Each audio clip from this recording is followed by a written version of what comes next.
23 मार्च 1931 को 3 Indian revolutionary Rajguru Sukhdev और भगत सिंह को British police officer John Sanders की हत्या करने के केस में फांसी पर चढ़ाया गया। उस दिन को हम आज भी शहीद दिन के रूप में याद करते हैं। इस वीडियो में हम भगत सिंह के जीवन से जुड़ी हुई ऐसी 5 अनसुनी बातों को जानेंगे जो शायद ही आपको पता हो। Born in A revolutionary family. 26 सितंबर 1907 को लाललपुर डिस्ट्रिक्ट पंजाब में भगत सिंह का जन्म हुआ। आगे चल के लाललपुर सिटी का नाम बदलकर फैजलाबाद किया गया, जो कि अब पाकिस्तान गवर्नमेंट के अंडर आता है। उनके पिता किशन सिंह और चाचा अजीत सिंह ब्रिटिशों के खिलाफ अपने कार्यों के लिए पंजाब में काफी मशहूर थे। पंजाब में देशद्रोही साहित्य फैलाने के केस में उनके पिता किशन सिंह कुछ समय तक जेल में रहे। वाई आई एम एथिस्ट इस किताब में भगत सिंह कहते हैं कि पिता की शिक्षा से मुझे स्वतंत्रता संग्राम में अपने जीवन को समर्पित करने की प्रेरणा मिली। Very scholarly person. The legend of Bhagat Singh जैसी मूवी में भगत सिंह को एक ज्वलंत क्रांतिकारी और मस्कुलर रैशनलिस्ट के रूप में दिखाया गया है, जिसके होठों पर हमेशा इंकलाब जिंदाबाद का नारा और हाथों में पिस्तौल रहती है।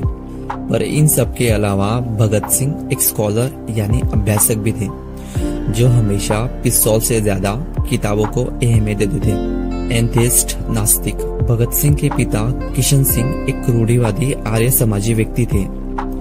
एक आर्य समाजी व्यक्ति कभी नास्तिक नहीं होता। नास्तिक शब्द का सीधा सीधा अर्थ होता है कि आप ईश्वर के अस्तित्व को नहीं मानते। बचपन में भगत सिंह काफी पूजा पाठ किया करते थे। उनकी ईश्वर पर काफी श्रद्धा थी, लेकिन जब उन्होंने क्रांतिकारी गठों में हिस्सा लिया तब उन्होंने अपने आप से अध्ययन करना शुरू कर दिया। अध्ययन शुरू किया तब उनके पुराने विचार और श्रद्धा टूट गए। उन्होंने यथार्थवाद को अपना आधार बनाया। बाद में उनका मत परिवर्तित हुआ कि इस ब्रह्मांड का सृजन और संचालन करने वाला ईश्वर केवल मात्र एक कोरी बकवास है। मार्क्सिस्ट मार्क्सवादी। भगत सिंह कार्ल मार्क्स की साम्यवादी विचारधारा से काफी प्रभावित थे। साम्यवादी विचारधारा एक ऐसी विचारधारा है कि जो मानती है कि समाज की सभी संपत्ति पर किसी एक विशेष व्यक्ति का अधिकार ना होकर संपूर्ण समाज का अधिकार हो। टू यंग पॉलिटिकल वर्कर 1931 को अपने फाइनल स्टेटमेंट में भगत सिंह ने कहा था कि भारतीय समाज की पुनर्रचना साम्यवाद के आधार पर होनी चाहिए। Support of Nehru and Subhash Chandra Bose.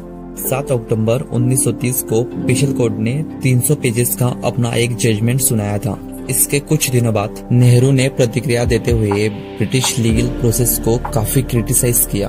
उन्होंने कहा, मैं भगत सिंह से सहमत हूँ या ना हो, पर मैं उनके साहस और बलिदान के लिए हमेशा उनकी प्रशंसा करूंगा।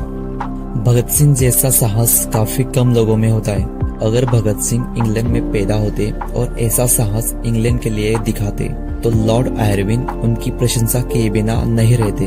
भगत सिंह जब लाहौर सेंट्रल जेल में कैद थे तब नेहरू, सुभाष चंद्र बोस, मोतीलाल नेहरू जैसे कांग्रेसी नेता उनसे मिलने के लिए आते थे। हम महापुरुषों के जीवन से जुड़ी हुई ऐसे ही किस्से कहानियां लाते रहेंगे। आप चैनल को जरूर सब्सक्राइब कीजिए।